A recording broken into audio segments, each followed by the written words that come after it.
कारगिल युद्ध के दौरान जब भारत के कई वीर जवान पाकिस्तानियों को मुंहतोड़ जवाब देने में लगे थे, उसी दौरान कारगिल युद्ध के एक और नायक का नाम देश में गूंज रहा था और वह नाम था मनोज कुमार पांडेय का। कारगिल युद्ध के 4 नायकों को परमवीर चक्र से सम्मानित किया गया था। उनमें से एक थे मनोज पांडेय। कारगिल युद्ध के नायक मनोज कुमार पांडेय का जन्म 25 जून 1975 को रुधा गांव, सीतापुर जिला, उत्तर प्रदेश में हुआ था। मनोज कुमार पांडेय के पिता गोपी चंद पांडेय, जो कि एक छोटा सा व्यवसाय चलाते थे, और उनकी मां का नाम मोहनी था। वह अपने घर में सबसे बड़े बेटे थे। मनोज कुमार पांडेय की प्रारंभिक शिक्षा सैनिक स्कूल लखनऊ में हुई थी। सैनिक स्कूल की पढ़ाई के दौरान ही मनोज कुमार पांडेय ने यह तय कर लिया था कि वह सेना में जाएंगे और अपने देश की सेवा करेंगे। अपनी आगे की पढ़ाई उन्होंने Rani Lakshmibai memorial senior secondary school से की थी। कैप्टन मनोज पांडेय पढ़ाई के साथ साथ स्पोर्ट्स में भी अच्छे थे। मुख्य रूप से उनकी बॉक्सिंग और बॉडी बिल्डिंग में ज्यादा अधिक रुचि थी। 1990 में उन्हें junior NCC Uttar Pradesh director के बेस्ट कैडेट घोषित किया गया था। अपनी पढ़ाई पूरी करने के बाद आर्मी में उनके सिलेक्शन के समय सर्विस सिलेक्शन बोर्ड के इंटरव्यू के दौरान जब उनसे पूछा गया कि वह आर्मी क्यों ज्वाइन करना चाहते हैं, तो मनोज कुमार पांडेय ने इस सवाल के जवाब में कहा कि मैं परमवीर चक्र जीतना चाहता हूं।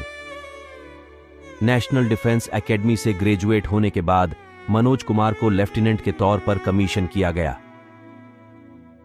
मनोज कुमार पांडेय की पहली पोस्टिंग 111 गोरखा राइफल्स में हुई।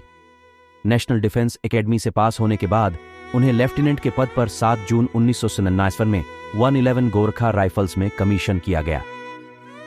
कारगिल युद्ध से पहले 111 गोरखा राइफल्स सियाचिन ग्लेशियर में अपना 1.5 साल पूरा करने के बाद पुणे में शांति समय की तरफ जा रहे थे। कारगिल में लगातार बढ़ रही पाकिस्तानी गतिविधियों को देखकर इस बटालियन को बटालिक सेक्टर कारगिल की ओर जाने के आदेश दिए गए। गोरख यूनिट को कमांड कर्नल ललित राय कर रहे थे, जिन पर जुबेर, उकरथाम और खालूबरों हिस्से को वापस कब्जे में लाने का जिम्मा था। कर्नल ललित राय द्वारा कमांड वाली इसी यूनिट का हिस्सा मनोज कुमार पांडेय भी थे। 2 और 3 जुलाई 1999 में मनोज कुमार पांडेय के नेतृत्व वाली टीम को खालूबरों हिस्से पर वापस भारत का कब्जा हासिल करने के अभियान का जिम्मा दिया गया। 1999 में 2 और 3 जुलाई की रात को मनोज कुमार पांडेय के नेतृत्व वाली टीम खालूबार की ओर बढ़ने लगी। अपने उद्देश्य के करीब आते आते पाकिस्तानी सेना की ओर से भारी गोलीबारी शुरू होने पर वह और उनकी टीम उस गोलीबारी की चपेट में आई। दिन के उजाले की वजह से उनकी टीम एक कमजोर स्थिति में थी, लेकिन उनकी बहादुरी और तेजी से निर्णय लेने की क्षमता के कारण उन्होंने अपनी पलटन को जल्दी से लाभकारी स्थिति में पहुंचा दिया। इसके बाद उन्होंने अपनी पलटन के एक हिस्से को दाईं ओर से हमले के लिए भेजा और बाईं ओर से वह खुद हमला करने के लिए गए।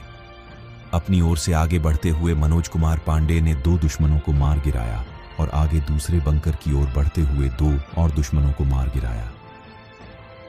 जब वह तीसरे स्थान पर दुश्मनों के खात्मा करने के दौरान उनके पैर और कंधे पर गहरी चोट आई, लेकिन गंभीर रूप से घायल होने के बाद भी उन्होंने अपनी पलटन के साथ चौथे स्थान पर हमला करना जारी रखा और ग्रेनेड के इस्तेमाल से उसे नष्ट कर दिया गया।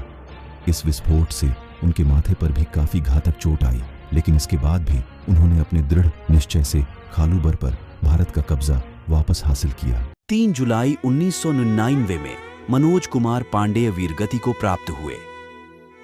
सर्विस सिलेक्शन बोर्ड के इंटरव्यू के दौरान परमवीर चक्र जीतने की बात कहने वाले मनोज कुमार पांडेय ने अपनी कही बात सच कर दिखाई और उन्हें मरणोपरांत कारगिल युद्ध में उनके अभूतपूर्व योगदान के लिए सर्वोच्च वीरता सम्मान परमवीर चक्र से 2004 में सम्मानित किया गया।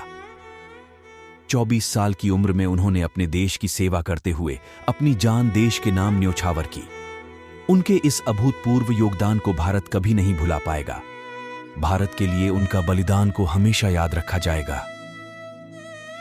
मनोज कुमार पांडेय के लिए इस गौरवशाली योगदान के लिए उन्हें हमारा नमन है। जय हिंद। अगर आप भारतीय सेना को दिल से मानते हैं तो इस वीडियो को लाइक करें और कमेंट में जय हिंद जरूर लिखें। आने वाली वीडियो को और देखने के लिए चैनल को सब्सक्राइब भी करें।